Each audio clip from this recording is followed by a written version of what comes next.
Good morning, friends. It's your boy Max Mogren live for you in beautiful Alpine, Wyoming. This is Wake Up News for November 7th, 2017. It's a Tuesday.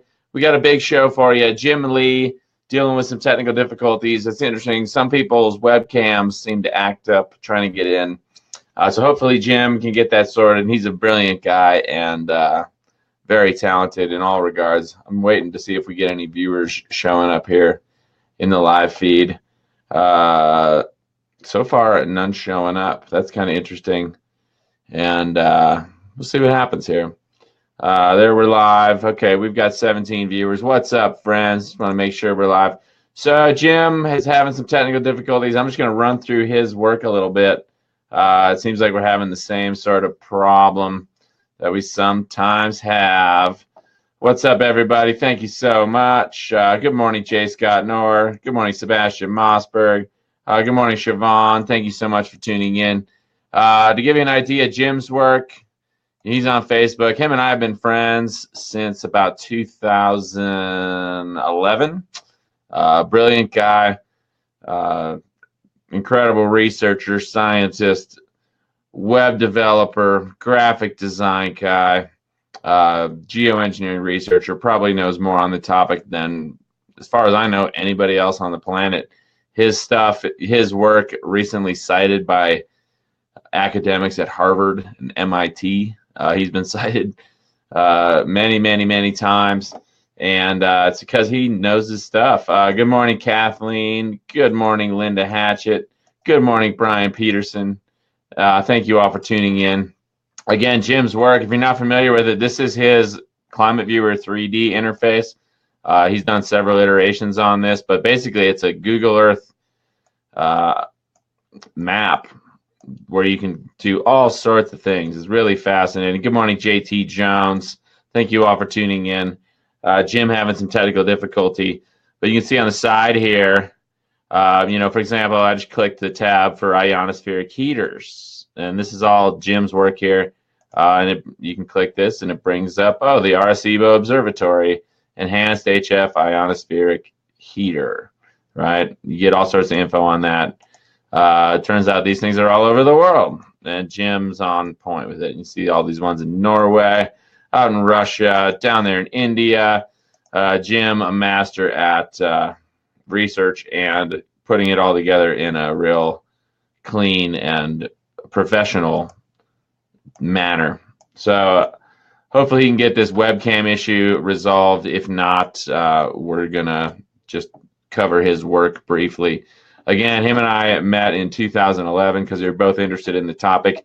He came out with this great article at Climate Viewer News yesterday, 10 technologies to own the weather today.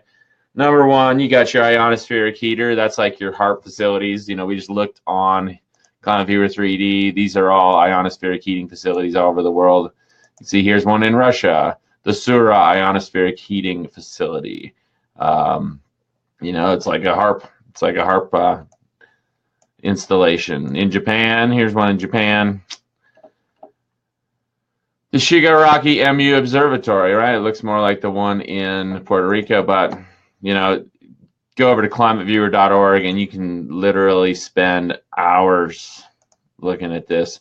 Here, the NextRad Doppler radar system, he's got all those mapped out on here. I'll look at the one here in Wyoming. That's the Riverton. The Riverton. Jim's got a solid setup here. You can look at all these alerts here. For example, live weather. We can look at radar. It should give us an overlay here. How Jim does all this, I don't really know. But the reason he's being cited by folks from MIT and Harvard is because his stuff is the best. And he's an independent guy doing all this out of love for planet and people. So 1, ionospheric heater. Number 2, sounding rockets. Number 3, satellites. 4, lasers, and those can be used in concert with the ionospheric heaters, creating an artificial mirror or lens up in the thermosphere, ionosphere. Used to do all sorts of things. Then you got your classic cloud seeding, right? Ground-based stations, cloud seeding, or planes, cloud seeding. Cloud ionizers, those are basically creating cloud condensation nuclei with electromagnetic frequencies, literally creating ions out of the lower atmosphere. Stratospheric aerosol injection, that's the spraying. You can see here he's got it denoted with these little arrows versus a plane, kind of making it, less obvious there. You see those going at various altitudes. Ship tracks, that's a big one. Contrail induced cirrus, you can call that chemtrails, you can call it whatever you want. Jim is a good guy at using the language of the academic establishment to get these people to actually pay attention to these important issues. And then water vapor pollution as well. So this is a great article, lays out the history of, this is JFK and LBJ, both sharing their comments on weather modification back in the 50s and 60s. And then he lays out this real clean-cut explanation with, look at this. Look at his references here on just these first couple. He's got several dozen references there that are all reputable. And he goes into lasers. There's all his references for lasers. Cloud seeding. Here, this is cool. His overlay here on different cloud seeding operations. Ground-based. The state of Wyoming has cloud seeding. The state of California, organizations in Utah, Colorado, Idaho, Nevada. It's wild. Jerry Ann Durbin Fairman says, I have no idea what's up with your feed. Once again, I can't see the live comments. Sorry about that. Yeah, having some technical difficulties today getting Jim on the line, which is a real shame because I've been looking forward to this for a long time.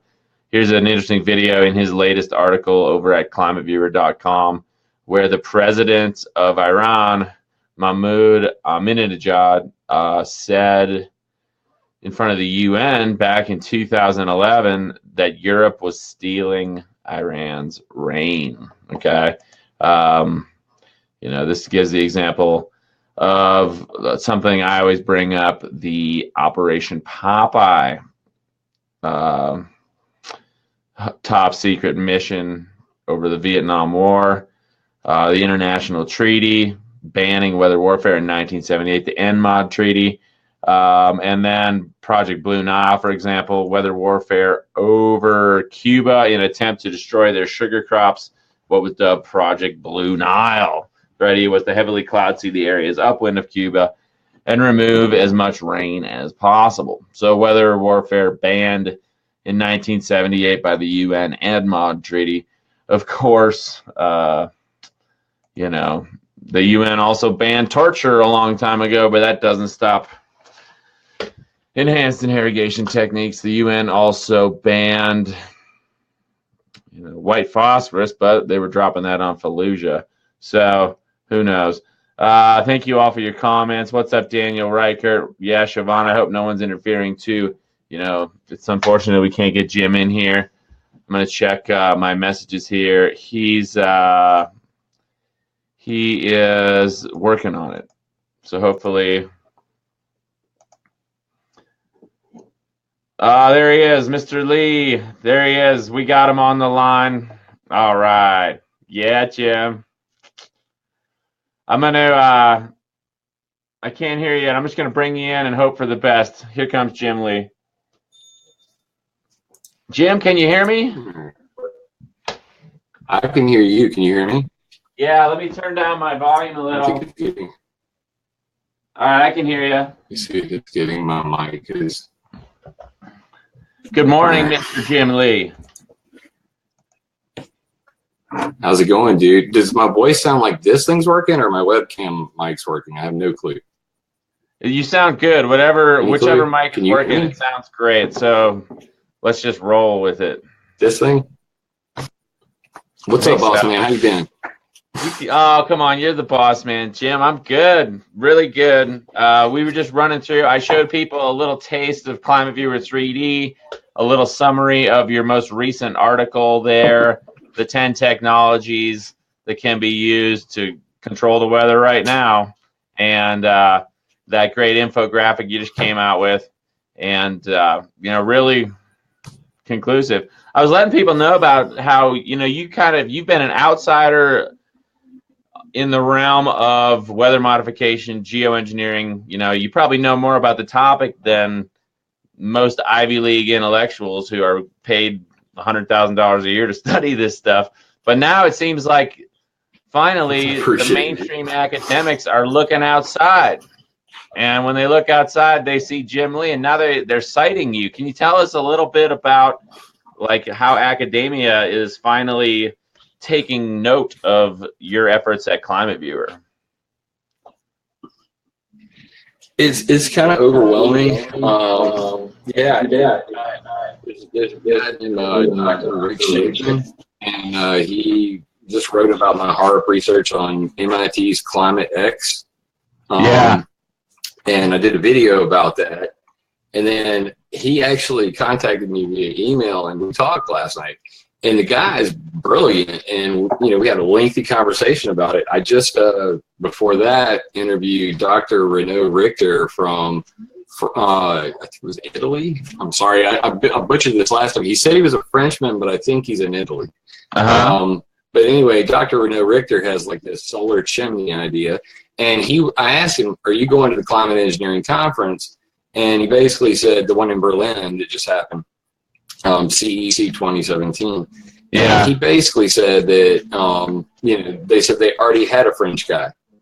And I was like, wait a minute, you mean like Monty Python? Like we already got one? You remember that with they come up to the wall and King Arthur's like, hey, we're looking for the Holy Grail, and he's like, he's already got one. Anyway, we were laughing pretty hard about that. Most of these climate scientists, they're just real people. You get them on the phone and start talking, and you're like, hey man, this is what I read. Am I right? And they're like, yeah, that's pretty accurate. So what's the big deal? Yeah. Oh, we lost him. Jim, come on back. There he is. He's coming back. Here's that climate engineering conference. There you are, Jim. Boom. Seem to have some little connectivity issues today, but now you're back in a full swing. So so these climate engineers, a lot of these academics are just regular people, and they respond to other academics like yourself. And keep going. Sorry we got cut off there briefly. I don't know why we're having these issues this morning. I'm way out in the country, and basically, great. My webcam controller is explaining something to me just briefly. Next time, I want to do that. Yeah, turn the webcam controller on. Get off my screen. Okay, so my wife and I were just kind of going through it. I've been doing this for 7 years, and for a long time it was, mostly a hobby. You know what I mean? It was only something I did at night. So, my daughter calls me a Batman because I'm trying to save the world at night. So, I program, code, learn new things at nighttime, and that was pretty much it for a couple of years. And did a lot of math and stuff. Did some stuff. Aaron Brockovich mentioned math and value porn. You remember that stuff? It's been a while. But basically, I'd never really taken a second to really look at, what are the fruits of my labor? Well, has any of this even mattered? And, so my wife's like, you need to make a legit about page. I know you never take the time to actually explain the thing about yourself, but people probably want to know. So we were looking through it, and to see that the Comprehensive Nuclear Test Ban Treaty Organization was linking to my nuclear map, and Harvard had the United Nations Environmental Program. Some dude taught my information in December of 2014 at MIT. So it's kind of crazy. It's overwhelming. Dr. Will Burns from the Forum for Climate Engineering Assessment stole my timeline in 2013. Is it geoengineering timeline? Yeah, let me see. I don't know. Maybe I can reduce my video quality because I have a terrible upload limit, and that's why I never do video. Yeah. Well, we can hear you, Jim. Just bear with me for a second. Let me see if I can reduce video, but we're getting your audio. And if you could cut my webcam off, it would come through clear, but I guarantee you that's the issue. So Okay. Yeah, I Let's can't see really if I cut can out your webcam. We're kind of limited with reduce the this at V all. Live platform It has here. no control. The controls on the actual program where I can reduce the quality. Yeah. Do you know? I mean, we can hear you, and you Can you look hear good. me? The picture, what we see on the This is screen fun. here is there's like a frozen screen capture of your video feed, and it looks good to me. Yeah. We can So hear I don't you. know, So, man. I don't know. I mean, we I might as don't well have a just way roll to with do it. it.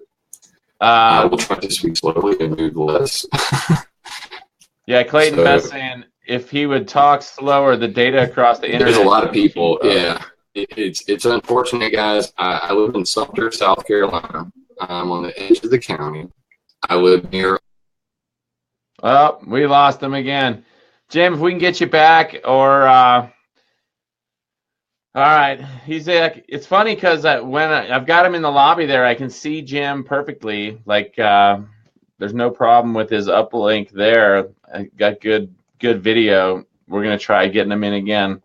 I don't know why we're having these technical difficulties. Hey, Jim, welcome back. Hey, bud. So if there's no way for me to reduce the quality of my video, basically it looks like by the sharpness of the screen there that my webcam is currently set to 1080p. Yeah. And unless I can reduce it to like 720p, my bandwidth is going to be maxed out because I have 1 meg of upload out here in Countryville.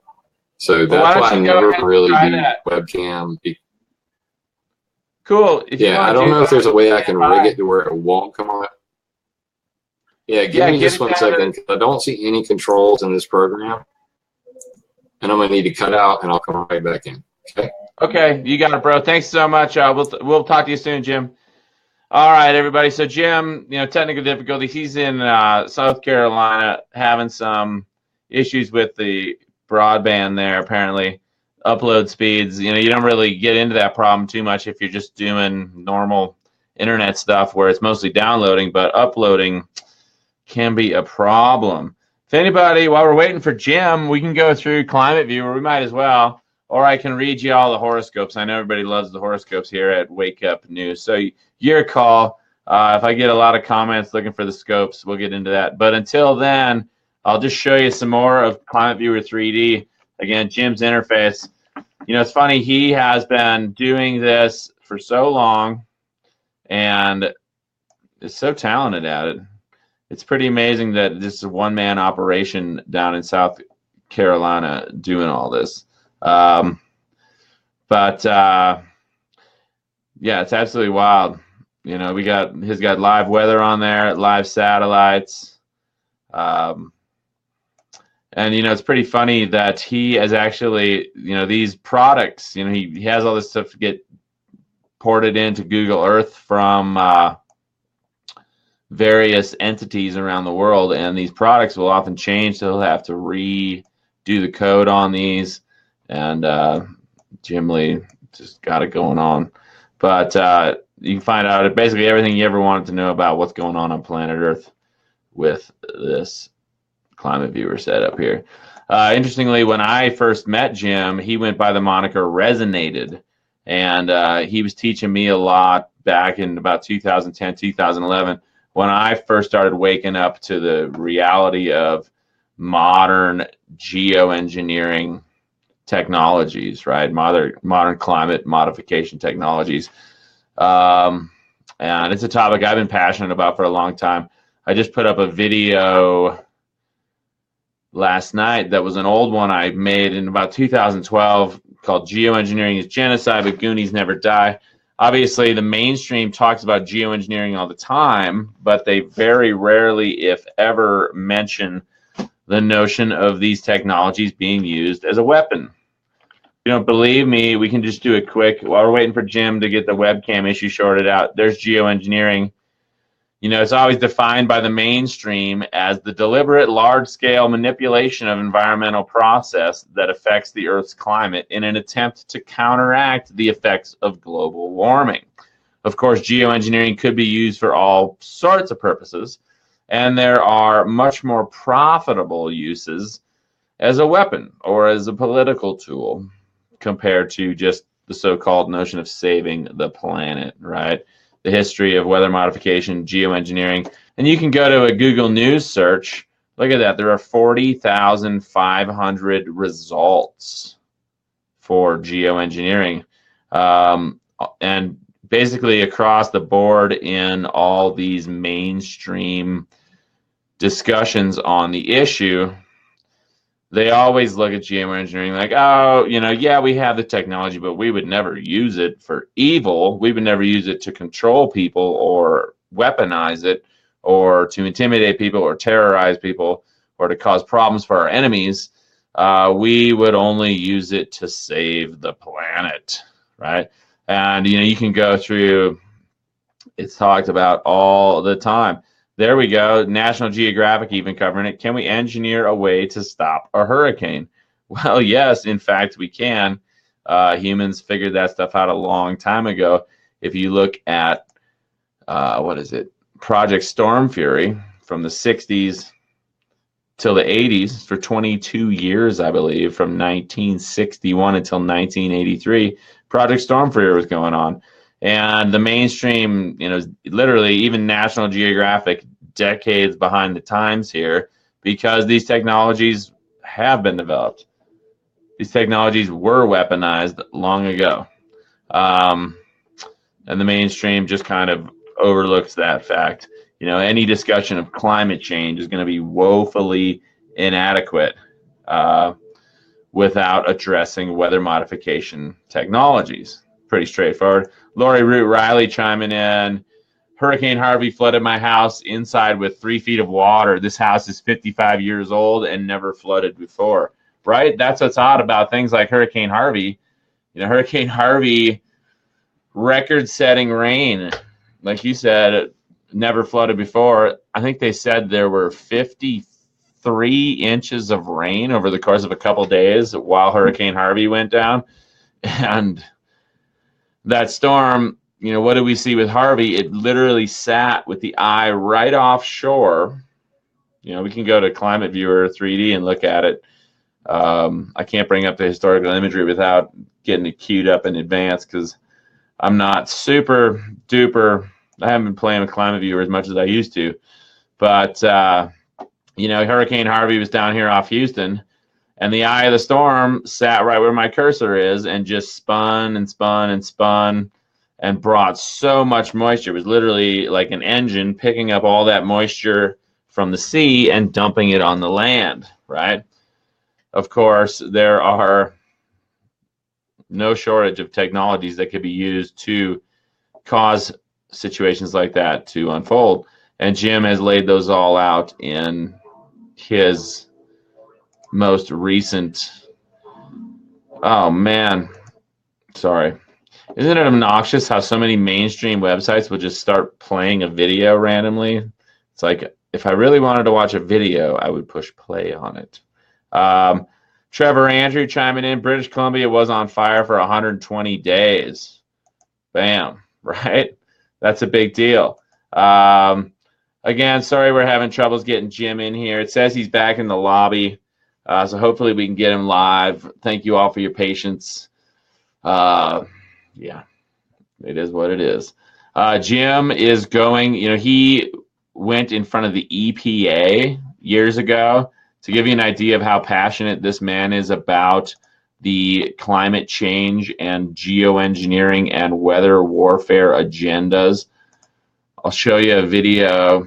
Well, he should be coming back soon, but I've got it posted on my Facebook of his testimony in front of the EPA. We had Patrick Roddy from Stop Spraying Us was in front of the EPA.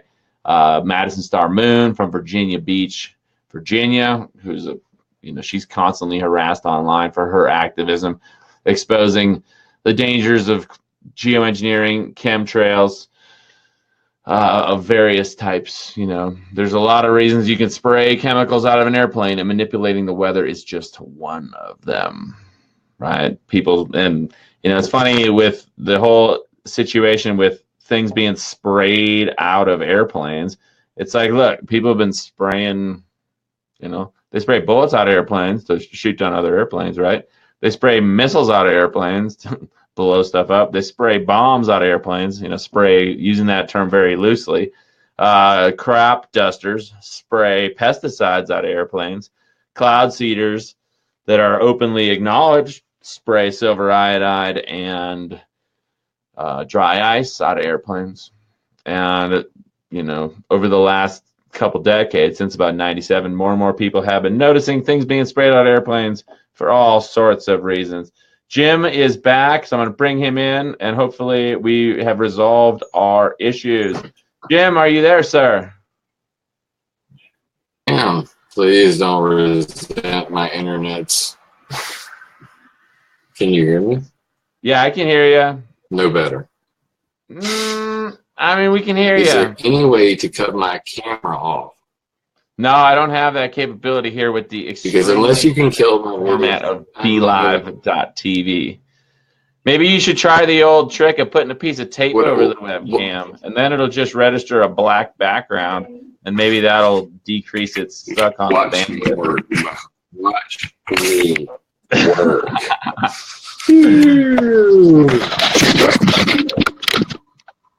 Yep, here we go. Oh, dude, genius! I'm high-fiving the screen right now. You're genius. Look at that. I am a tech whiz. That's wizard.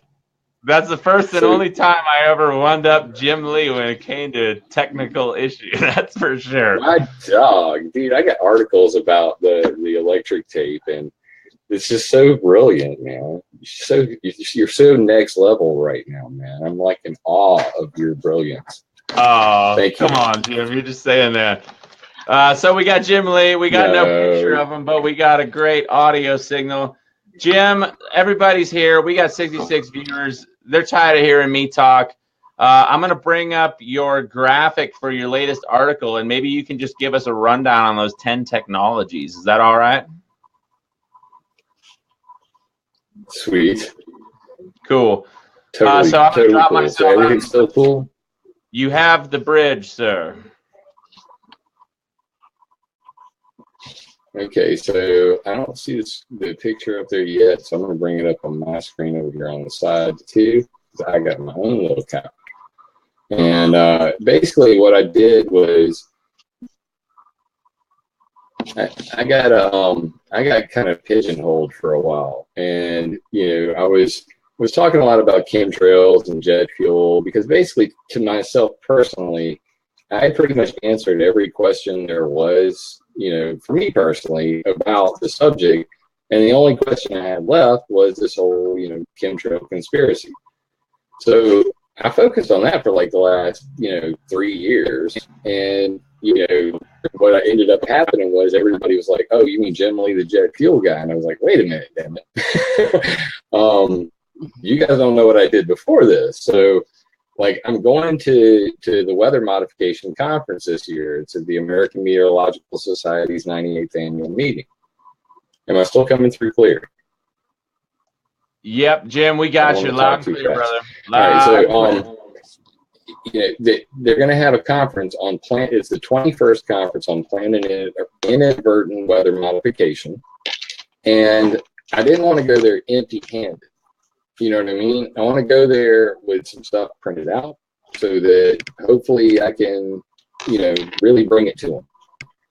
And this chart was a great way to do that. And I'm going to print out and laminate this thing, carry it around with me so that I can just basically point at it, and then ask questions and have a guy record it. And this, in my opinion, is the big picture. Like everybody will say, this is the most important thing, or that is the most important thing. And I don't want to say which one is the most important thing, but I will at least say, here are the things that matter to me that I see as the most influential on our climate and are controlled by man. And I try to give people terminology that's kind of like teaching you to fish as opposed to, feeding you for a day. Because when I give you the proper terminology, the terminology I use to search for these things to find the truth, according to me currently, subject to change without notice, that these terms help me find things. Like if you're looking for chemtrails, you're going to get a certain kind of response. But if you start looking for contrail-induced cirrus or artificial clouds or aviation-induced cloudiness. You're going to get very specific things that talk very specifically about what you're talking about. It's just a different jargon. So when in Rome, speak as the Romans do. And if you want to understand science and technocracy and technocrats and all these geoengineers, you got to speak their lingo, whether you like it or not. So I had to learn all the lingo. And then what I try to do on climateviewer.com and my other website, weathermodificationhistory.com, is translate that for you. And this graphic is an example of that. This is 7 years worth of research in one picture. And I think it really lays out, the big picture of the geoengineering state of affairs. And, as I mentioned earlier, a gentleman by the name of Dr. Ray Shankman saw my HARP research. It's on climateviewer.com/HARP. And he wrote about it on MIT's ClimateX website. And he basically said that he saw a situation where maybe HARP was to blame for the pause in global warming because it was originally designed by an oil company in the military. So that's why I include HARP in there at number 1, the ionospheric heater, because it is, in my opinion, the least good to most mocked and potentially the most deadly. So the next one, sounding rockets, also minimally understood. I've been saying for about 35 years that if you're looking for aluminum and barium from chemtrails, look higher than Delta Airlines because it's coming from space. So I made 2 videos in a series called Chemtrails from Space, where I explain the history of sounding rockets and HARP, how they're related, and how they have now put ionospheric heaters on satellites, boats, helicopters, drilling rigs. HARP's for everybody, which is why I mentioned satellites as number 3. So that's why HARP was sold to the University of Alaska, because the U.S. military no longer needed it. As John Holdren said, we have moved on to better ways of managing the ionosphere. And that is satellites and boats. Number 4 is lasers. Lasers can be used to make rainfall. They can be used to channel lightning. Plenty of references in the article I just posted. It's like a book, more like a course. I'm sure somebody will put it into a college course this year. Maybe I should do it. Dang. I want to be Ben Shapiro. Cloud seeding, number 5. Chemical release to create artificial rain, to do snowpack augmentation, to do fog abatement, or hail mitigation. And these are different types of cloud seeding. The idea is simple. You either do it from the ground or from the air. Ground-based cloud seeder burns a propane tank, usually has acetone in it. Not too cool. And they burn silver iodide, which is silver salt. Flakes go up in the air, makes rain. Then they can burn these same flares from the back of aircraft. They are, basically like the little red flares you see when you broke down on the side of the road. You wave them around, you light them, they burn. That's what a silver iodide flare looks like on a plane. Same thing. Very redneck technology. Hasn't changed a bit since it was invented in 1946. And the ground-based cloud seeder was invented in 1949 by Irving P. Crick. He was the technical advisor on that Disney movie about canes that everybody shared everywhere. His son is now my friend on Facebook. So the next one is cloud ionizers. This is the least talked about. I first put this research up in, I think, 2012, back when me and Max were hanging out in the tiny chat with the Resonation group. Anyway, and the cloud ionizers just don't get talked about. Just recently, Alex Jones like had a printout of it on his desk and read the title of it. It was a cloud ionization, electric rainmaking, and laser guided weather modification. And he said, and laser guided weather modification. I loved it, dude. I was like, ah! Oh my God. Like fanning myself. Anyway, nobody ever talks about this article. And it's actually, since I put it up in 2012, it has exploded. It's like, the sad part about some of my activism, I feel, is that I write this stuff and I hope to be informing the public so that we can do something about it. But more and more, all I find out is that other scientists are reading my stuff and then going and making new proposals and expanding on that to the point now where cloud ionization has become huge. In the UAE, United Arab Emirates, they're doing a multinational, everybody in the world come party over the desert and make rain using cloud ionizers attached to drones. Huh? Yeah. See that. Somebody said Kim Cloud. My wife's trying to keep me in touch with it. I see the chat now is actually popping up. Apparently our internet's is working. But the cloud ionizers, it's really the magic, thing that's been missing from weather modification for quite some time. Cloud seeding really only accounted for the aerosol. What is going to make water stick to it, and why? How do we get it to fall on the ground? So, cloud seeding is basically throwing cloud seeds, or what are called cloud condensation nuclei, CCN. You throw some CCN in the cloud and hopefully water will stick to it. We don't really know what's going to happen. We can't predict what's going to happen. And that's the way it's been since 1946. So now cloud ionization is replacing that ideology with the missing ingredient, which is static electricity.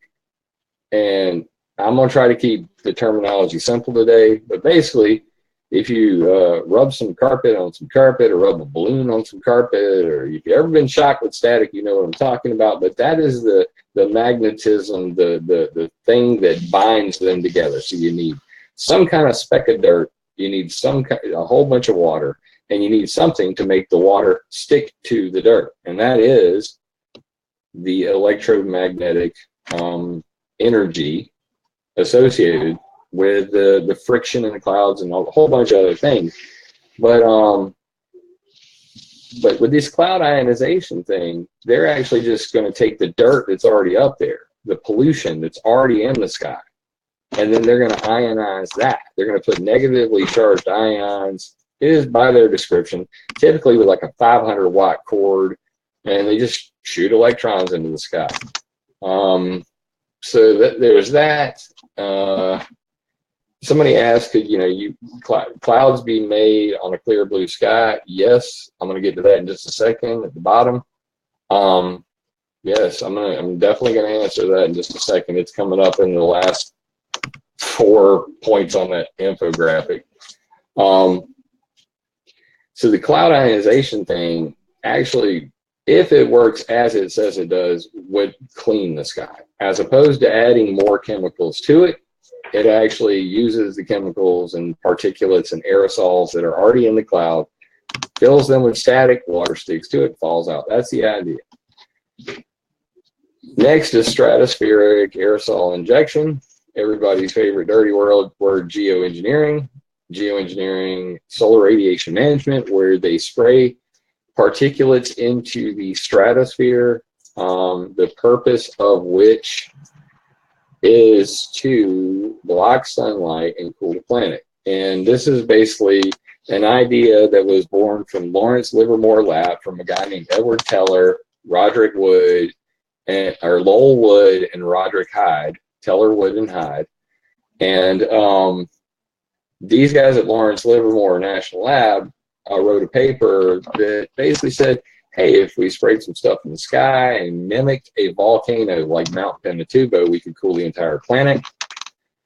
Shortly thereafter, Ken Caldera, everybody's favorite geoengineer to hate, came along and joined the three of them and said, wrote a second paper where Ken made a computer model simulating what geoengineering would do in the future. Geoengineering, SRM, stratospheric aerosol geoengineering. And he said, it's going to be good. Plants love it. Planet cooled down. Very few people died. We should do this. So, of course, Edward Teller, who is known as Dr. Evil by his best friends, loved the idea and wrote a third paper, and the rest is history. So then finally, Paul Crutzen, a Nobel Prize winner, comes along and gives his stamp of approval on the stratospheric Wells box seeding idea. And the rest is kind of history. Now, I don't want to beat geoengineering to death because it's a pink and purple passion. But the idea is that proposed is to spray either sulfur dioxide, sulfuric acid, sulfur, aluminum, titanium, diamond dust, calcium, and even bismuth triiodide to melt cirrus clouds away. That's called cocktail geoengineering, true story Elmo and the like. So anyway, which brings us to number 8, because I'm not going to talk about geoengineering. That could be a 5-hour show. Ship tracks. Now, I put 8, 9, and 10. Why is because camps here and get the story right. And the story goes like this. The bottom 3 are considered inadvertent, accidental, or pollution unless they're intentional. And that is the trick. So, like, while everybody is looking up and saying, what in the world are they spraying, they are already assuming intent without being able to prove it. And by prove it, I mean prove it in a court of law, because that's how I roll. So I'm not going to go spouting a bunch of stuff off, teach a whole bunch of millions of people a lie, because that would make me a jackass. So I want to cut through both sides. So I literally spent 3 years interviewing all of the guys at Metabunk. Nick West has my phone number. I've talked to him many times. I went and challenged the chemtrails are killing us troll group to prove me wrong right before I went and spoke at an EPA hearing on the subject of flight pollution, which I made happen. Just so that when I went and got on C-SPAN and said this and it went into the Federal Register, if I was wrong, surely one of these jackasses would tell me. And they couldn't, and they didn't. They just mocked. So I knew I was right. And this whole, cirrus cloud creation, what I call cirrus clouds matter, it's very similar to the ship tracks, but ship tracks never get talked about. Ship tracks make chemtrails, what people on the internet call chemtrails, look tiny, insignificant. And I know this because I invented a map. It's called Climate Viewer 3D. It's at climateviewer.org. You can see the NASA satellites and the European satellites. I have all the satellites. I got more satellites than satellites got satellites. And you can see these ship tracks. Some of these are the size of states. I've seen ship tracks the size of Rhode Island. Okay, it's a little state, but whatever. That's a big chemtrail. Some of these end up fanning out. They create what's called marine stratocumulus. They took that idea, and this is why I say it's considered inadvertent, accidental, or pollution unless intentional, is because they took that idea of what ship tracks have been doing for quite some time. International ships going from California to China, dropping off all that crap you get from the dollar store that says made in China, all the cars and everything else, these huge globalist boats that 16 of these globalist boats produce more CO2 than all of the cars on the planet combined.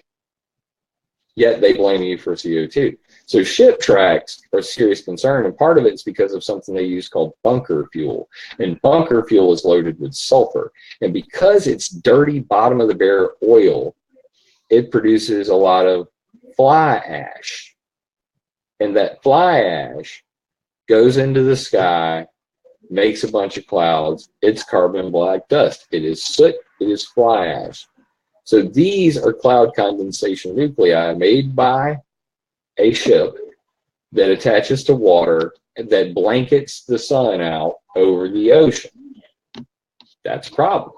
I mean, unless you're a geoengineer and you want to cool the planet, you say, hey, making a bunch of clouds over the Pacific might actually cool the Pacific, but then we might have El Nino, might get weird. Who knows? Too complicated for me. That's why I say no geoengineering. But ship tracks are now being mimicked in a geoengineering experiment called marine cloud brightening, where John Latham, Stephen Salter, and their air quotes silver lining project, they seek to mimic what ship tracks are doing through a bunch of, acid rain is definitely an issue. Through a bunch of drone boats that spray sea salt into the clouds. And this salting the clouds is the same thing that they do with silver iodide salt.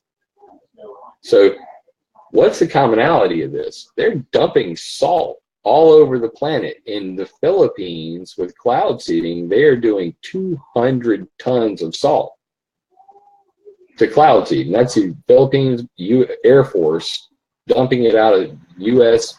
C-130s we sold to it. So that's the reality of the situation. This marine cloud brightening thing has not only been proposed as a geoengineering idea, Stephen Salter and John Latham as well attended the Department of Homeland Security's Hurricane Modification Workshop 2008. And they talked about using their silver lining boats to kill hurricanes by emasculating them, by spraying water into them, cooling them, and all kinds of other things. Moving on to number 9. Contrail-induced cirrus. This is what people call chemtrails. And the grand lie is this. People talk about contrails. They say it's just water vapor. What you need to say back to them is, water vapor sticking to what? And then they'll say, well, they've always persisted.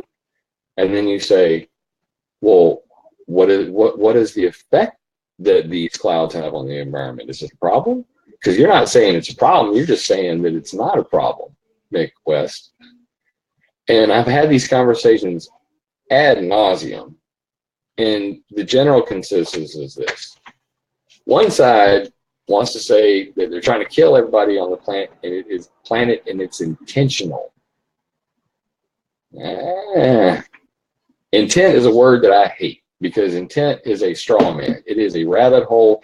It is designed specifically to screw you up, trip you up, and make you come up with conspiracy theories. And they can call you that because you really have no way to prove it unless you have evidence. So, and unless you're in a court of law with evidence, you shouldn't run around saying, I know,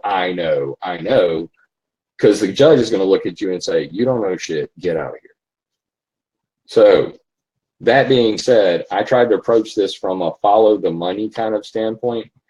And the commonality I see is this. I have 12 papers from geoengineers, Alan Rolock, Ken Caldera, David Key, a bunch of them, Paul Crutzen.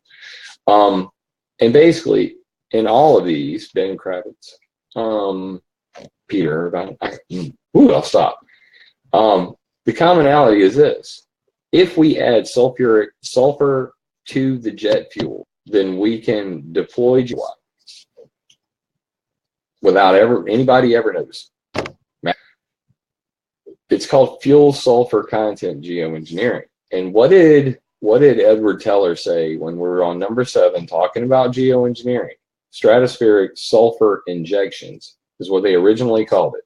Getting sulfur into the stratosphere somehow. So what happens? 39,000 feet is called the tropopause. That's where the end of the troposphere, where the troposphere ends and the stratosphere begins. And long flights, like intercontinental flights, international flights, they go above the tropopause regularly. And they're loaded with different kinds of fuels because it's cold up there. And did you know that they heat the gas tank? They use it like a radiator, and that they put chemicals in there just to keep the ice crystals from forming at a certain blah, blah, blah, and that makes ice crystals smaller. So maybe ice crystals will sublimate more on the backside of a plane. Regardless, what's really going on here, and I've done my homework. This is why I spent 3 years particularly on this subject, because now when I talk to scientists, at first they giggle. By the end of the conversation, they're asking questions.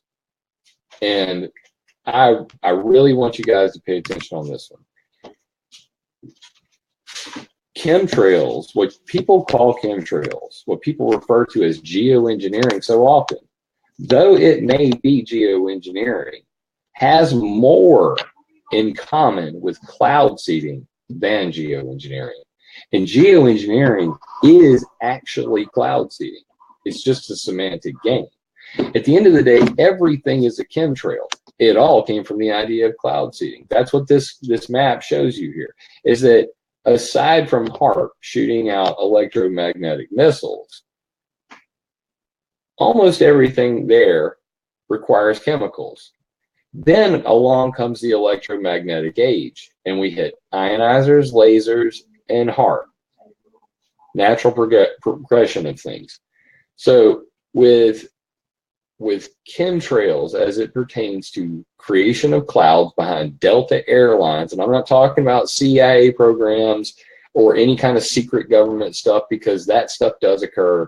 I have mapped it on climateviewer.com. Go to climateviewer.com and search for "It Was a Conspiracy," and it's about the U.S. Army Chemical Corps and the Manhattan-Rochester Coalition, where it was a spinoff of the Manhattan Project, where they were simulating nuclear attacks on U.S. cities by dispersing zinc cadmium sulfide, a radioactive particle, through American cities to see what it would do, and then following those children, typically young, poor black children, to their grave. And when they died, getting their body exhumed, grinding up their thyroids and all of their parts to find out how much of that radiation was still in their bodies.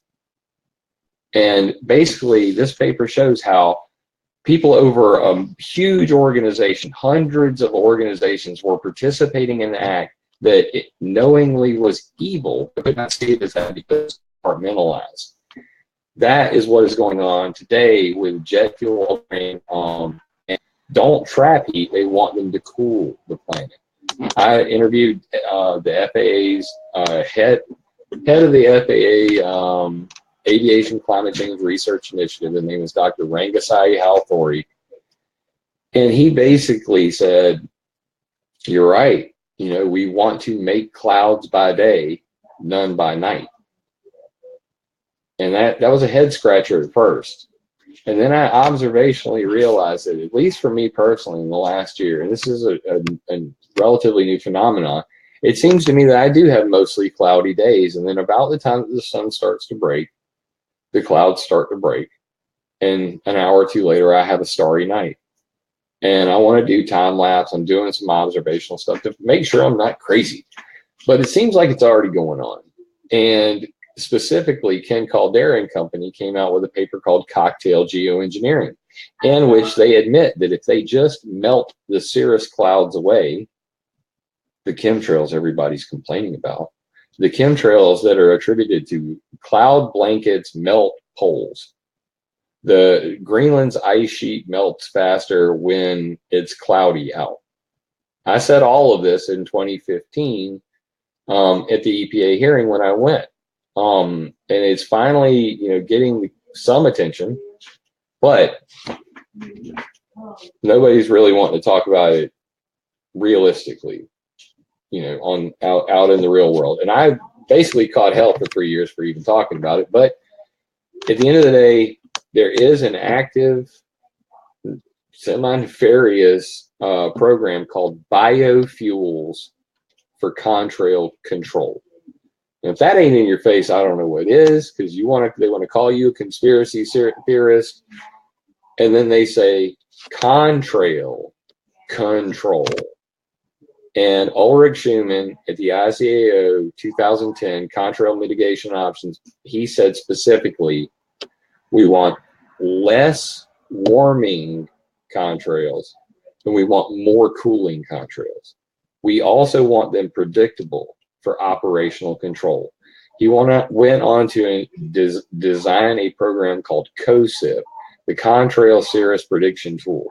It is integrated into the FAA's Next Gen Transportation System, which is a supercomputer that uses a side program called the Aviation Environmental Design, AEDT. All of these together means that there is a Skynet creating grids over your house because it assigns the highways that these planes fly on. The supercomputer determines the altitude, pitch, engine throttle for maximum fuel burn. Simultaneously, Boeing, Airbus, and all of these companies own patents for 2 jet fuels in 1 fuel tank. Electronic controller regulating cloud formation by switching between the two.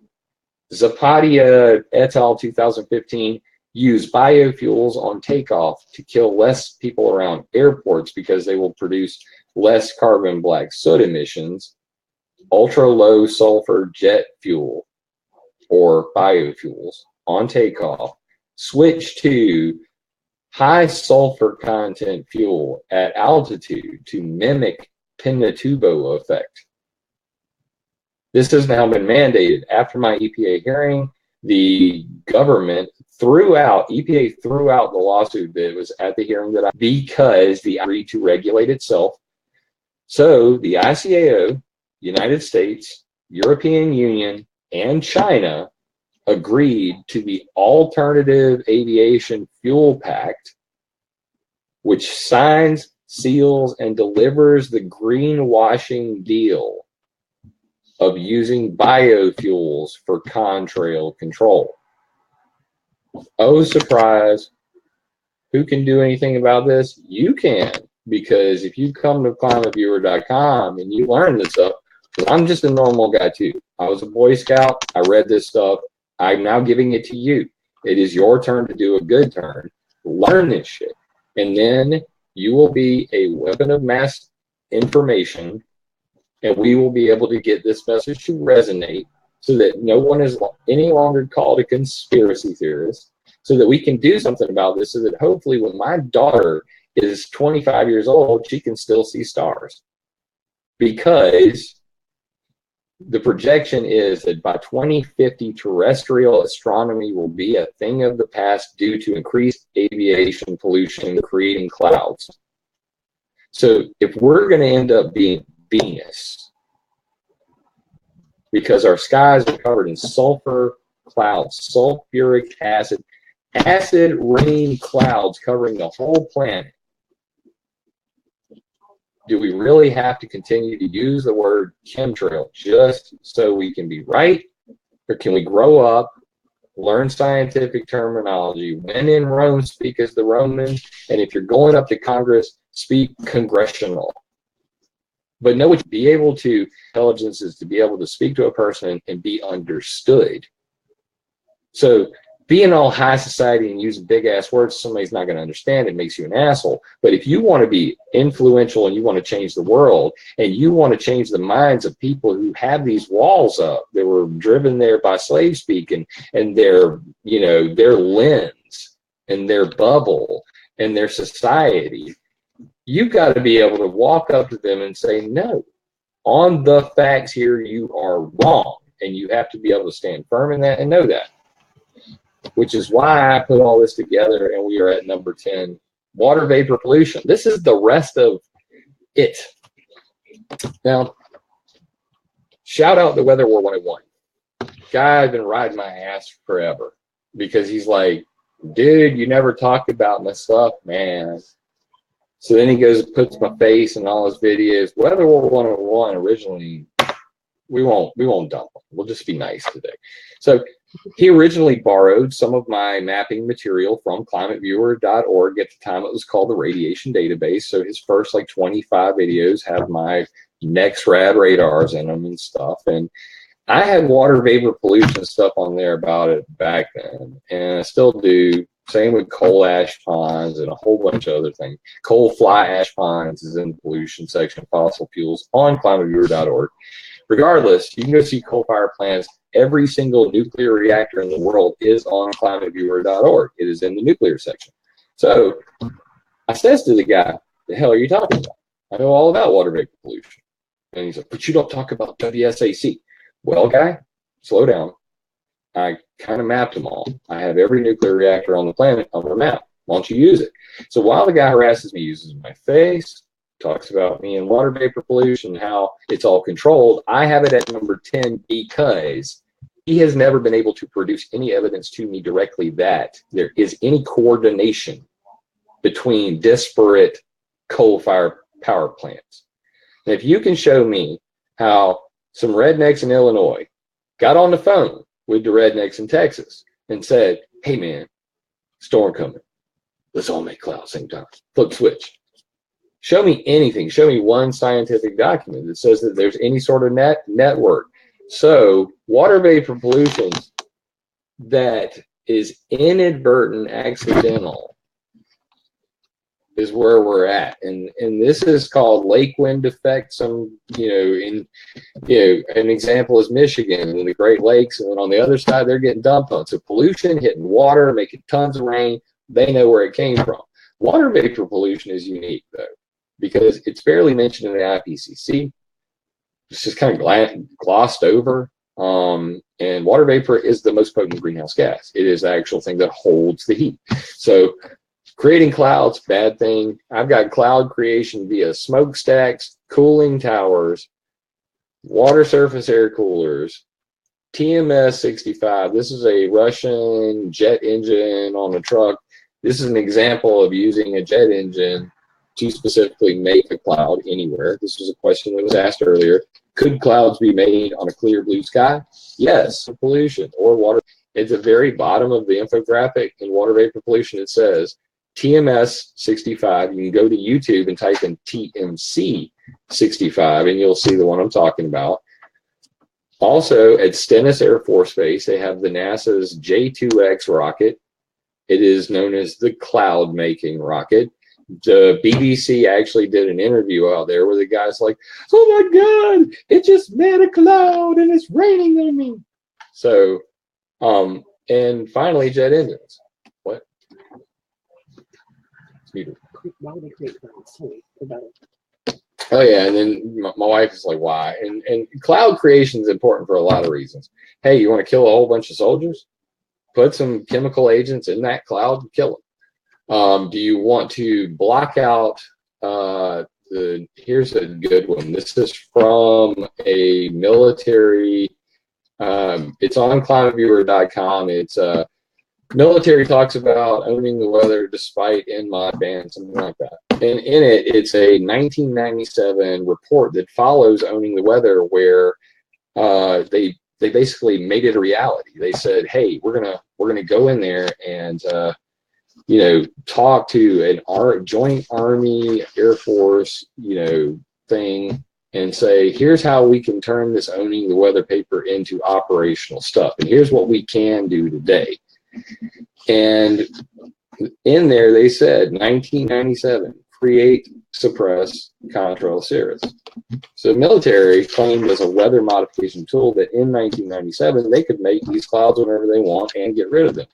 I found Dominic Mine on weathermodificationhistory.com found a paper, 1958, Navy creates clouds, destroys them.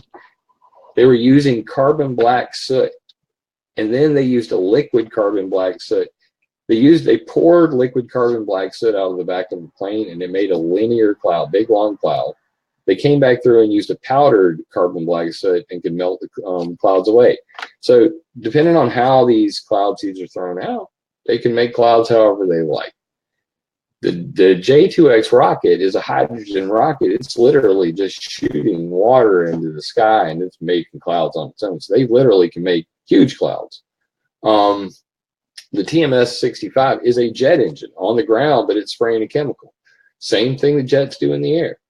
The pumps and pipes that everybody are looking for are inside the jet engine itself. They are called, oh Lord, the fuel injectors, you know, the nozzles. There are spray nozzles. You should see these brand new 3D printed spray nozzles. They have like 100 square inches. So anyway, what they're doing is the jet fuel in there is filled with metal. So JP8 typically has about 9,300 parts per billion of aluminum. So when it's burned, it is not burned. It doesn't hit the flash temperature of aluminum. So it's just coming out in raw format. Yeah, so these metals turn into cirrus clouds. The Indian Space Organization found carbon black dust as high as 18 kilometers into the ozone layer up in the stratosphere. So basically, black soot coming from planes can self-levitate. Metal is left behind, makes cirrus clouds. That's how planes make clouds. That's a bad thing, seriously bad thing. Traps heat, screws up things, melts poles. They've known it's going to melt the poles since at least 1961, when they said that water vapor from stratospheric aircraft will heat the planet by 1.7 degrees Celsius. Just water vapor. 1961, climate modification, problems and prospects. Link on climateviewer.com/chemtrails. So they knew way back then that these planes were going to melt poles. And that's water vapor pollution, which is, should have put a 9 and right there next to the plane in retrospect, but it's in there. It says jet engines. You do the math. So that's 10 points on, you know, geoengineering, like the big picture in a whole, like what I cover when I talk about weather modification. I'm not just talking about jet fuel. I know about all these. I could talk about any one of these 1 points for 5 hours breathlessly. So that is geoengineering and weathermodificationhistory.com, geoengineering at climateviewer.com/geoengineering. So, yeah, Jim, thank you so much. I posted the article on climateviewer.com that has all of these references I just went through. It is on the front page. It is 10 technologies to own the weather today. Yeah, it's a great article, Jim. Thank you so much for putting that together. And thanks for running through it all with us. You know, it is such a complicated topic, and I really appreciate, I'm sure all our viewers appreciate you putting it into plain English and, you know, getting through the spin. You're absolutely right that it's so easy to just, you know, to just fall back on the chemtrail term and make assumptions about it, you know, but more importantly, we need to be aware and informed of all these technologies, all the different players at work, you know, different corporations, different entities all over the world, different governments who have their own weather modification programs that are openly admitted. And then on top of that, there are all these unintentional things, or perhaps, you know, there's this weird interface. It's such a complicated situation that you know, it's hard to make sense of it all. And we all appreciate you and all of your work. So thank you so much for that, Jim. Yeah, I appreciate it, dude. And the thing is, like, all of that sounds scary and it's useless. Right? Everything I've said up to this point is completely useless if I don't give you a solution. Yeah. So the difference between me and every other guy that I hear talking about this is they don't have realistic solutions or even the appearance of attempting to get to one. So a realistic solution for this is this. I call it the clarity clause. And a clause is an addendum to a law or whatever. But anyway, in 1978, weather warfare was banned at NMOD. And you know what I'm talking about, the United Convention for the Prohibitional Use of Environmental Modification Techniques. Yeah. As a result of what, yeah, and it's a worldwide ban on weather warfare. The problem is it only deals with hostile actors. So you have to prove that it's a hostile act in order to, you know, use the NMOD law and say you broke it. The problem is that everybody sees what they appears to be hostile. But how do we know if it's hostile or not? And how do we know who's doing it, who to attribute it to? In a court of law kind of way. How do you make NMOD have teeth? So I thought long and hard about it, and I came up with climateviewer.org as a way to monitor weather worldwide, hopefully catch some money in the act, but out of sensors to add. New sensors every day, but it seems to me that we have a gross lack of information, scientifically speaking. So, and every scientist I interview agrees with that. They say, yeah, we really don't have very good sensors, so we can't even tell when people are modifying the weather. Truth is, Diane Seidel said at the Weather Modification Conference last in 2015, we cannot detect rogue geoengineering. The CIA called Alan Robach a couple days later and said, hey, geoengineer, if Russia was geoengineering the weather over America, will we know it? And his answer was, I think so. And the answer is no, we would not know, because our sensors cannot tell the difference between cirrus cloud and cirrus cloud. This is why there is a chemtrail conspiracy, because in the IPCC literature and all of the legal realms, the scientists included, linear contrails are the only thing attributed to aircraft. Once a linear contrail fans out and blocks the sun, it's now called a cirrus cloud, and it has nothing to do with planes, according to the IPCC. So yeah. I said we need a global system to do this, a sensor network. I want to build a sensor that you can put in your backyard that has a webcam pointed at the sky. It can measure the temperature, the barometer, and then do aerosol detection at your house, rain samples at your house, display all of that live on a map. I can do that. So I've already created climateviewer.org as the display tool for it. I'm working with the German guy right now about building the actual device so that we can put one in your backyard, the climate viewer, and you put it in your backyard and view your local climate. By the way, I can view your local climate too. And if we get a couple million of these out there, could you imagine the data set we would have? We'd be able to see everything. They wouldn't be able to hide anything from us, the people's network of sensors that is constantly watching the weather. Whenever Fukushima happened, they cut off EPA's RadNet. You can't cut our network off. Trust but verify.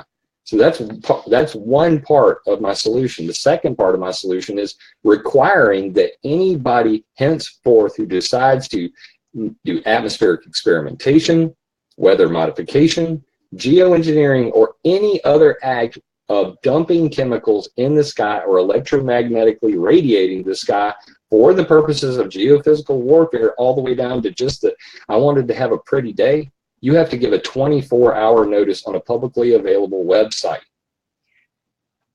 governed worldwide by the UN, unfortunately, because it's the only way to do this. Now, here's how that thing actually works.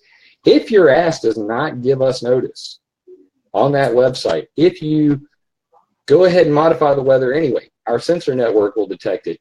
Just like when North Korea sets off nuclear bombs, within seconds, the news is going, hey, the Rocket Man fired off a nuke. We should know when people are modifying the weather. The only way to do this is to have the proper sensors. The only way to get the proper sensors is to really push for it cohesively with resonation, that everybody's on the same page. So I came up with this clarity clause as a singular solution to many different problems, and that is chemicals are being dumped in the air. We don't like breathing it. And if we're going to ever have some kind of accountability where if guy messes with the weather and a tornado comes and tears my house down, I'm going to take his ass to court because 24 hours ago he said he was modifying the weather. Oh, wait, if he didn't say he was modifying the weather. The sensors showed me that there was a weather modification activity right here, and we tracked down the guy like that. Yeah. Either way, that's a real solution to geoengineering, weather modification, even weather warfare by covert individuals and governments and militaries. So in order for us to end this stalemate, we have to have some accountability. Well, yeah, right now the situation with weather modification globally is totally wild west. People are free to do, obviously NMOD bans the use of weather as a weapon. It bans space-based weapons. It bans weapons in Antarctica.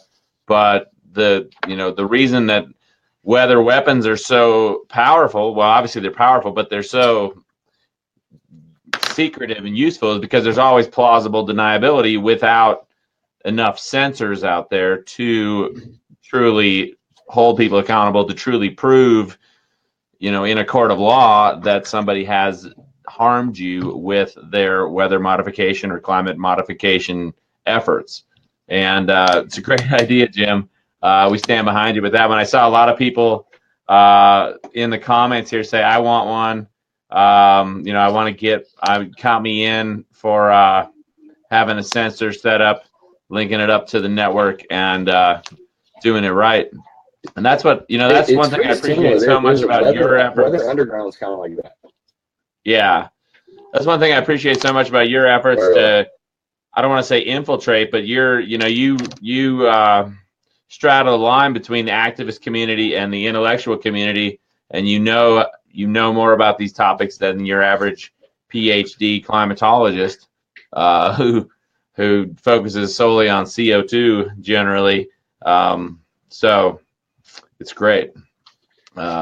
Absolutely great. You remember Johnny 5, the robot? Yeah, that's a great movie. 5 on the left. Input. That's me, dude. Like all day, every day. Like reading. And, this is a fascinating topic for me because, as a Boy Scout, always watched weather, went in ROTC, did a year worth of weather. None of this ever came up. And here I am, an adult, going, this has been going on for 100 years. I never knew a thing about it. And now we're like piecing it together chronologically on weathermodificationhistory.com. And along comes James Roger Fleming, the most prolific writer on the subject of weather modification history, going, hey, you used my picture in your presentation. Why don't you cite me? I'm going, what? So it's just because it's something that nobody's really going about it the right way. So like I saw a void, like everybody's talking about it, but nobody's willing to do the work to get it done. And this shouldn't be that hard. I mean, this is stacking evidence in chronological format. So that was the whole idea with weather modification history. And my timeline was on 5 different websites before I met Dominic, and we, put it together. And he's got 500 newspaper articles up there now. Yeah, the newspaper articles are really powerful for anybody who's on the. There, it'll blow your mind. Yeah, we've got Dominic. We'll have Dominic on the show quotes I read. There's a senator. He's standing on top of a mountain, and it's at a ski resort. And he says to the guys, "These mountains will always be covered with snow, and the airlines will." It's like an advertisement, got a jet with a chemtrail coming over. 1970 something. Fascinating stuff. You still there, Max? Yeah, I'm still here. Can you hear me? Like you showing me. Jim? I think you can hear me, Jim. I should be on the broadcast. Anyway, so guys, I'm actually going to Austin, Texas to the 21st conference on planned and inadvertent weather modification, where all the geoengineers and scientists are going to be. I'm going to take this printout, this chart with me, along with a couple other surprises, and I'm going to ask a bunch of questions, and I'm going to pitch my clarity clause to as many people as I can see. Weather warfare is bad detected today. We'd like to sensor network and some advance notice. What you think? And get as many people as I can to agree to, be recorded on a video camera saying that's not a bad idea. And I'm going to take all that footage, hopefully, to my congressman and try to do something about this, because it's time to actually do something about this. I believe my solution is the best one in the room because I've heard no others. And that's where I'm going with it. And this solution has been there for quite some time. There are other solutions being out there, one of which that's making traction right now is the Geoengineering Act of 2017 with Jolie Diane from Zero Geoengineering, and Rosalind Peterson's involved with that. And I wish them all the best. I'm going about this a different way. And I think that the map solution is my way to go, you know. So, yeah, and I do have a GoFundMe up right now for that trip to the weather modification conference. So if you guys would support me, it's at climateviewer.com. There's an advertisement on the top that says, help Jim lead the Climate Viewer guy go to the AMS conference. If you guys can support my work there, I'm going to be taking a Emmy award-winning videographer with me. We're going to record me talking to as many meteorologists and governmental officials running at the site. And we're going to talk to them about this. And I'm going to say, here's my solution. Here's my problem and my solution. What do you think? And I'm going to represent us, you know, internet tards, and say, this is how, you know, we people of the internet feel about you guys screwing with weather and never having to tell a soul. And I think the time has come. I mean, 100 years of weather control, it's about time, right? It's past time. And, you know, I've been so passionate about this topic myself because we see it affect our lives directly, you know, in addition to the fallout from these programs, you know, any toxic chemicals or toxic electromagnetic frequencies we're exposed to, you know, the changes to the weather we see around us. You know, it affects farmers. Me, I'm a sailor and a backcountry skier. It affects me directly. You know, that's how I first woke up to this, really, was I noticed that on days when we had that high wispy cirrus haze coming out of the back of airplanes, those persistent lingering contrails, so to speak, that, you know, once it spreads, they don't factor in its warming as aviation induced anymore. But I discovered very quickly that it could be a nice cold day with beautiful blue skies and, you know, perfect powder snow to go skiing through. And then as soon as those clouds formed overhead, the snow started getting cooked. And that's because all the excess infrared that's getting bounced back down to the surface. Yeah, so it's, you know, very real impact on, you know, my day-to-day life, my addiction to skiing powder. And that's what got me so fired up on the topic. And, you know, Jim, I have to say your work is so prolific, and your you know, what can't you do? I mean, you edit your own videos, you do all your own graphics, which are amazing. You're a writer, you build your own websites. Thank you, you set up climateviewer.org or ClimateViewer 3D. How the heck do you do it all, Jim? How do you maintain your sanity? I mean, obviously your sanity is solid, but how are you so prolific, and how do you wear so many hats at one time? That's something that I've always wondered about you. It's my wife. Yeah, Kelly, you know, it's funny. I'm going to say it's my wife. How do you, man, you must have hit the jackpot as far as partners go, as far as the wife goes, because, you know, I have to admit, Jim, when I first met you back in 2011, we were both obsessed with Immortal Techniques, the Martyr mixtape. We were talking online, and you were mysterious because you hadn't yet revealed your name. You know, you went by the moniker Resonated. And even back then, 7-8 years ago, your graphics were so good. Your diagnosis of slave speak. If anybody hasn't checked that out, do check out Jim's analysis of slave speak and how we're prisoners of language to a large extent. For a while there, Jim, I was like, "There's no way." In Immortal Technique, in the Immortal Technique album, the annihilation of mental colonization. Yeah, brilliant. But you know, for a while, I was overwhelmed with disbelief. I had to say, Jim, I was like, how can one guy be doing all this? And I actually, because you were so well informed, you covered so many topics and did it so professionally, I was like, this guy's got to be like, there's got to be a team of people here. And I don't know if I can, because your information was presented so professionally, I was like, this guy's got to be like a government plant or something. Like, your stuff was so good. Your stuff was so good that I actually doubted it.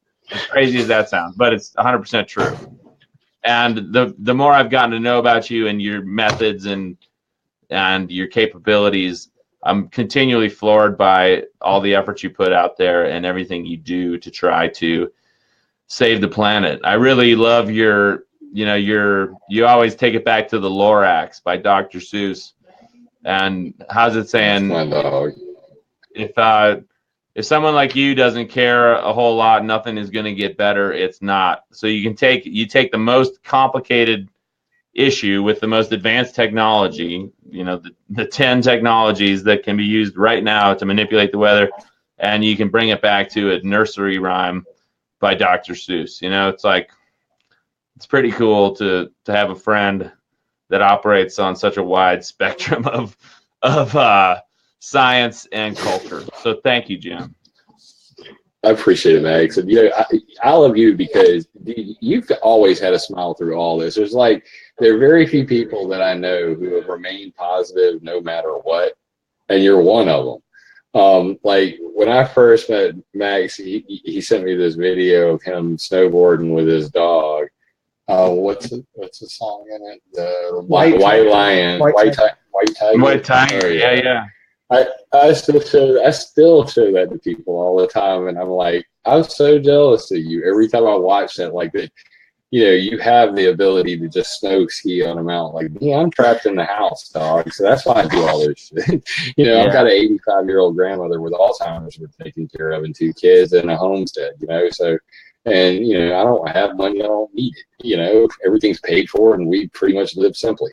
So, when my kids go to bed, I go nerd out on the internet. And sometimes I stay up too late because I have Graves' disease. So I have a thyroid condition that basically makes it to where I rarely sleep.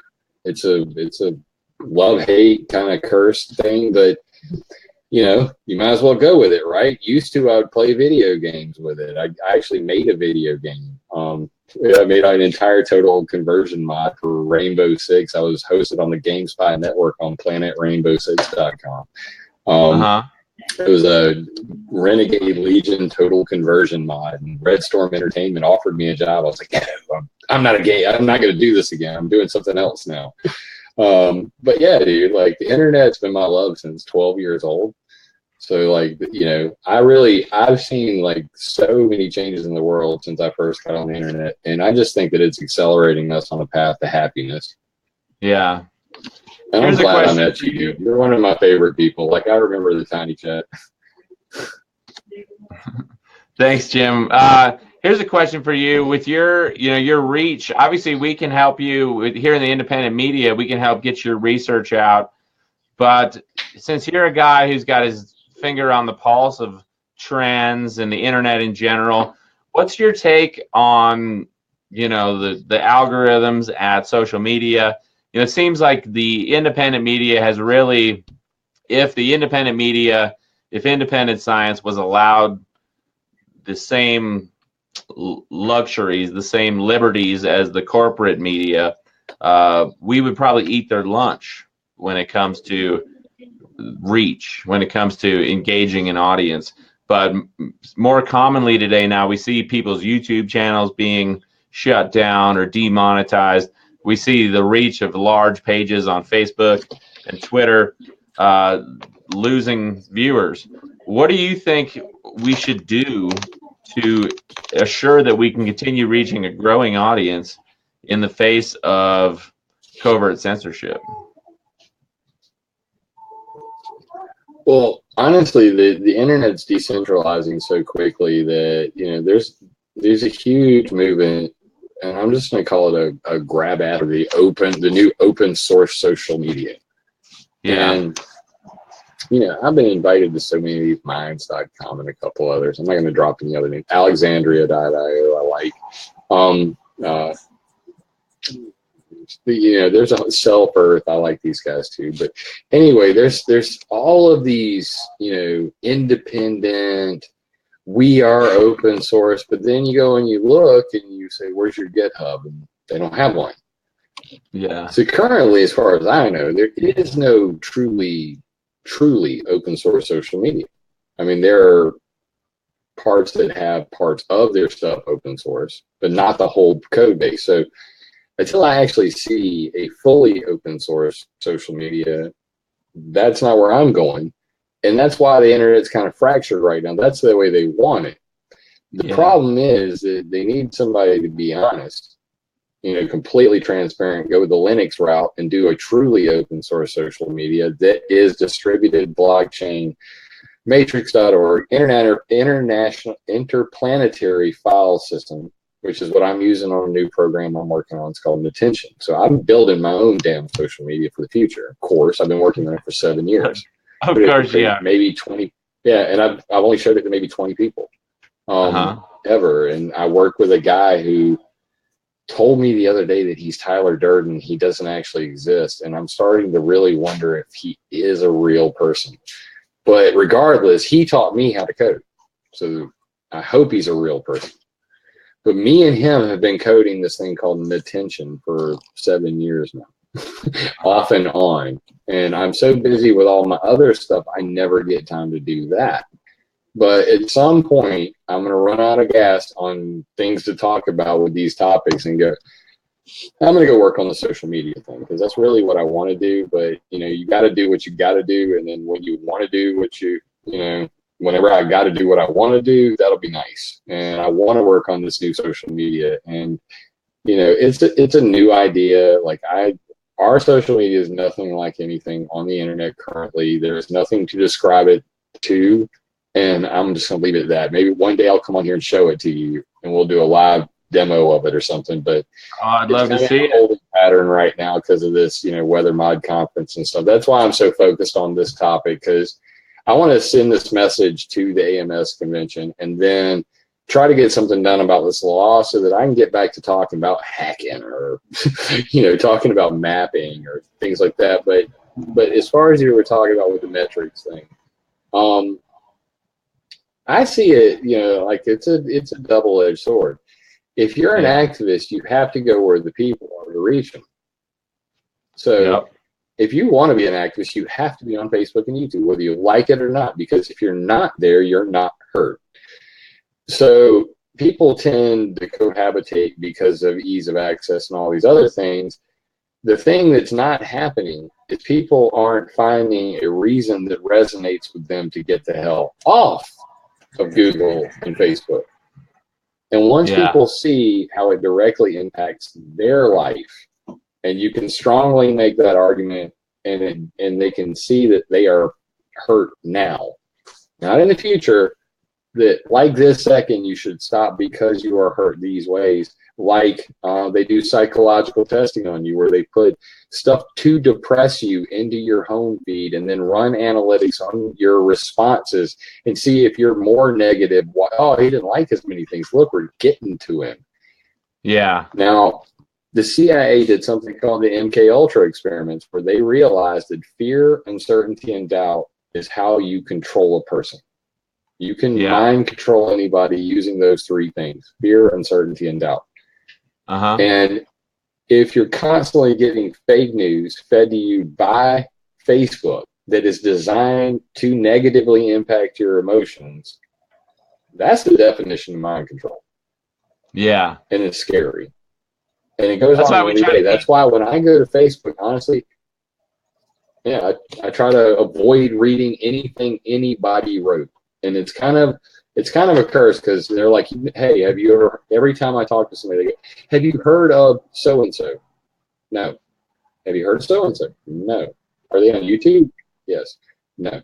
Are they on Facebook? Yes. No, I have not heard of them. And the reason why is because it is more of an effort for me to pick through the slave speak that so many of these people use that it slows me down. And generally speaking, once I get to the opinionators who are giving opinions, they're regurgitating shit that they read from a website that partially got the story wrong anyway. So I always try to find original sources for everything. So that means that I end up not exploring some of the really cool researchers that are out there. And it's like I have to remind myself to take my head above the water and look around and see if there's anybody else doing something cool, constantly. But that, that's just the thing. So Dominic's one of them. I found Dominic and I was like, there's my bromance. Hi. And Yeah, I'm looking forward to interviewing Dominic this evening. Weather modification Got him history is on like later one of the today rare at, ones where I meet somebody that is exactly like me in the research department, and we hit it off.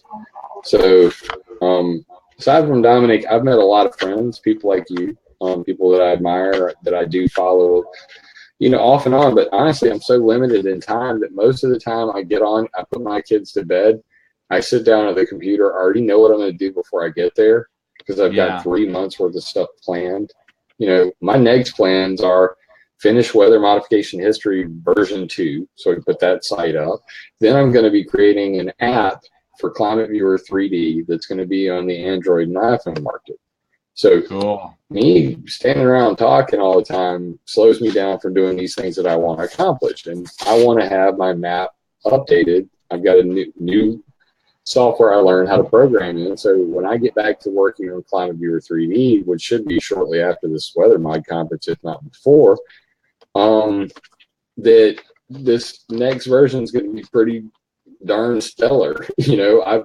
I have a laundry list of things that have not been added back to it since Google Earth shut down, and one of which is satellite tracking. So top of my to-do list, put satellite tracking back on Climate Viewer 3D. I already wrote a code. I tested it on my hard drive. It works. I have satellites in Climate Viewer 3D. I haven't published it yet. I love your, it's funny.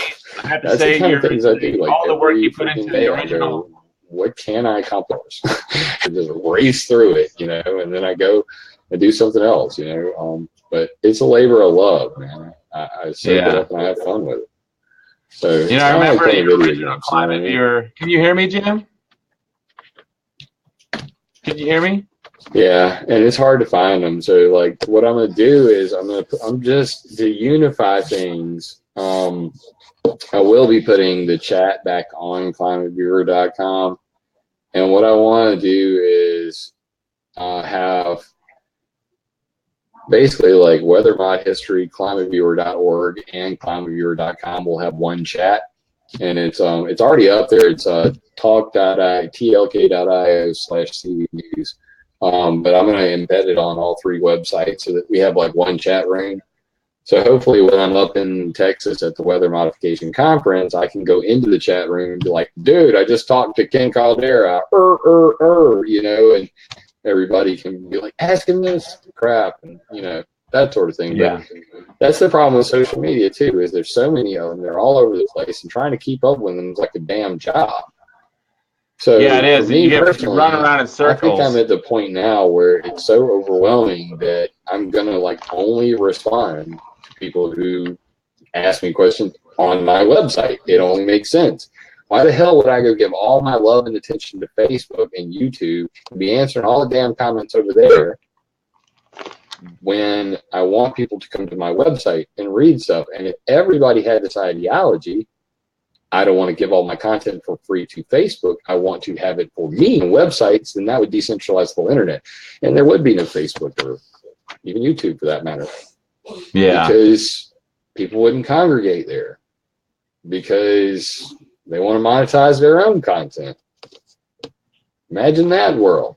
That sounds like America. Yeah. Well, I think we're going to head that. That's kind of the mentality I have now. There is an exodus. I'm tired of working on Facebook and trying to go through like 1,500 groups and answer, basically, I have so little time. Why would I spend 30 minutes trying to educate one person or even 15 people in one group?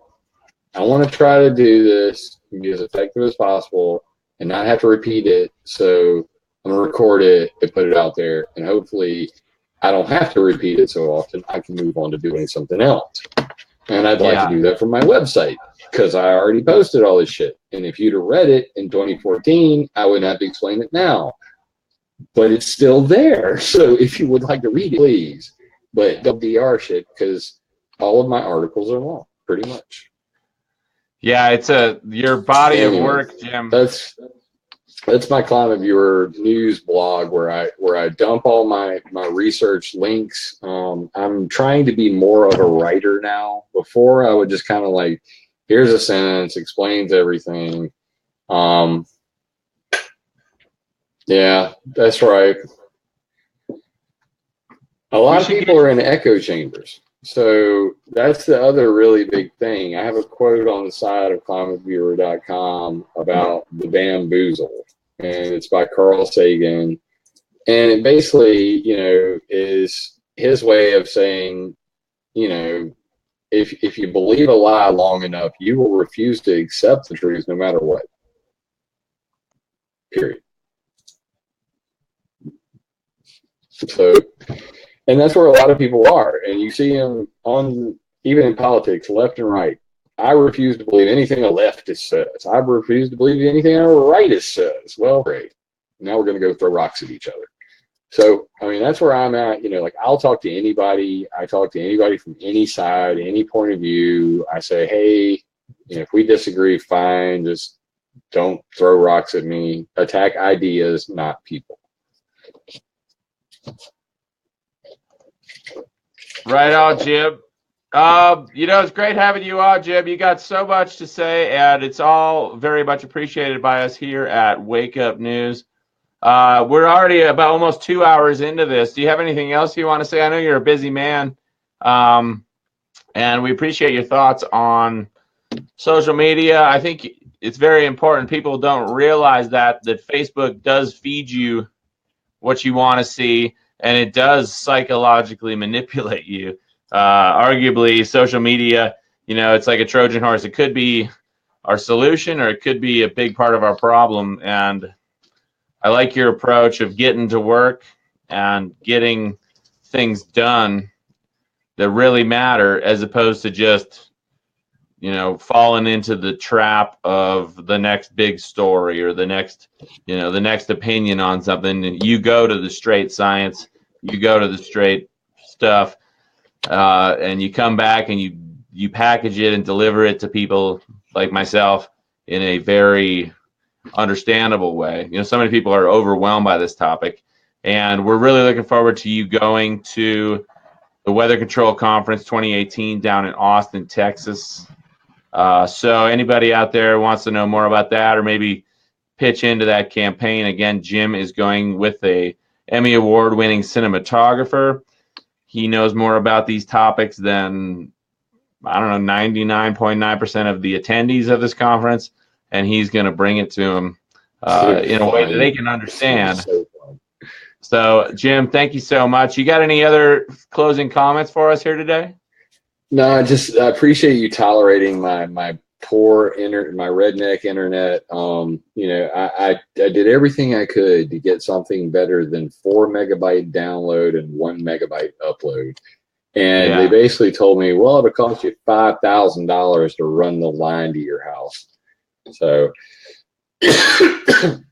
well, we figured out a solution there. We figured out a low-tech workaround, and that's my specialty. You're more of a high-tech guy, and by working together with you and all the other passionate, brilliant people out there, hopefully we can make this world a better place. So thank you so much, Jim Lee. You have a lovely day, sir. I appreciate it, man. Keep doing what you're doing, bro. You're doing it right. Thanks, bro. And we'll get Dominic on at 7 p.m. tonight. Dominic from Weather Modification History. So we got a twofer today on the topic of weather modification. Jim Lee, thank you so much, sir. There we have it, folks. Jim Lee from climateviewer.com laying it on us there. He has got some serious information to share. No shortage of it. And, the topic of weather modification is so stinking overwhelming, right? Here's the 10 technologies. You can go into this all day long and dive deep into Climate Viewer. And, please do, because we need more and more people not, armed with the truth on these topics beyond the basic talking points that both the left and the right, the mainstream media and the independent media spit out on it. And, the best way to really understand these things is to dive deep into Jim's work, because he has gone deeper than anybody else on this topic. His topic here on slave speak is also really good. Propaganda, fake news, and activism. He just updated this recently, but this is an article he wrote, back in 2010 maybe. And this really helps people unplug from the matrix, so to speak. A great quote here from Carl Sagan, the brilliant scientist. One of the saddest lessons of history is this: if we've been bamboozled long enough, we tend to reject any evidence of the bamboozle. We're no longer interested in finding out the truth. The bamboozle has captured us. It's simply too painful to acknowledge, even to ourselves, that we've been taken. Once you give a charlatan power over you, you almost never get it back. So, take the power back.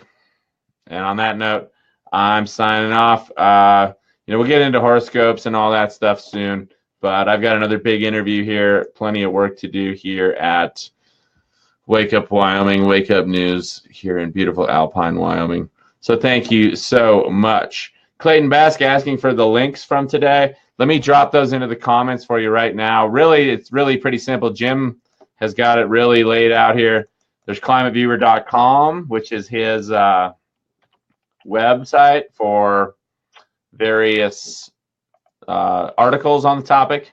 I'm going to drop that in the comments of the live video.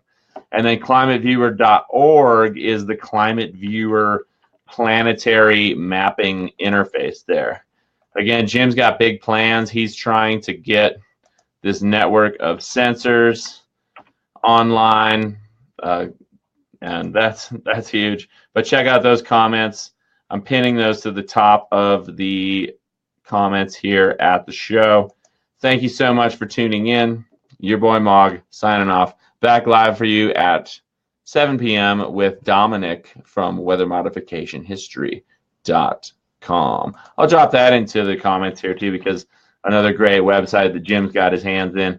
And if you really, a great place to start off your research, if you really want to dive deep into these topics, is go through the news archives they have there, where they found mainstream articles going back 50, 60 years on this topic, on various weather modification topics.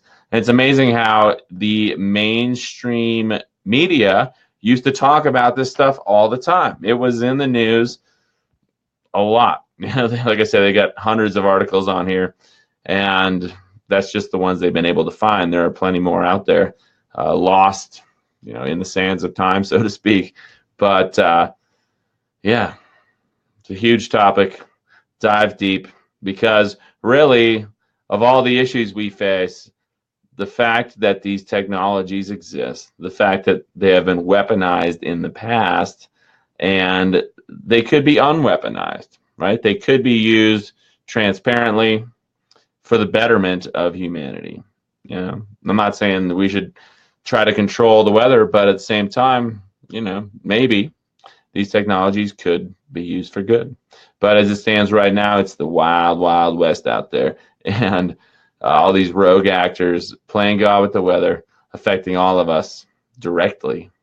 And it's up to us to stand up and say, hey, it's not right. We gotta get things back in line. Thank you, Doug Meyer. Thank you, Matthew Kehoe. Do check out Jim's work. Shaban, I will give Maestro a hug for you. And again, we'll be live again tonight at 7 p.m. Mountain Time here at Wake Up News. Tune in then. Until then, I bid you adieu.